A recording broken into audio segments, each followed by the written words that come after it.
സപ്ലൈകോയിൽ നിന്ന് നെല്ലിന്റെ പണം കിട്ടാൻ വൈകുന്നതിനാൽ കുറഞ്ഞ വിലയ്ക്ക് സ്വകാര്യ മില്ലുകൾക്ക് നെല്ല് വിൽക്കേണ്ട അവസ്ഥയിലാണ് പത്തനംതിട്ടയിലെ കർഷകർ.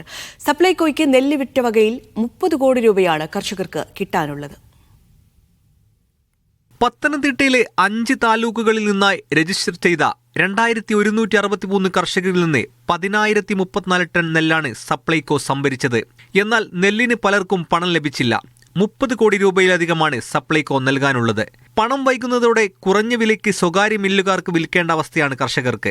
ഞങ്ങൾക്ക് പണം കിട്ടുന്നില്ലെങ്കിൽ ഞങ്ങളിങ്ങനെ ഈ നെല്ല് കൊടുത്തതിൻ്റെ പുറകെ നടക്കേണ്ട ഒരു സാഹചര്യം ഉണ്ടാകും. അന്നേരം അത്തരം ഇടപെടലുകൾ നാളുകളിൽ ഞങ്ങൾക്ക് വേറെ പ്രൈവറ്റായിട്ട് അല്പം വില കുറഞ്ഞാലും ഞങ്ങളിത് കൊടുക്കുന്നതാണ് നല്ലത് എന്നൊരു കാര്യമായി മുമ്പോട്ട് നീങ്ങുന്നു.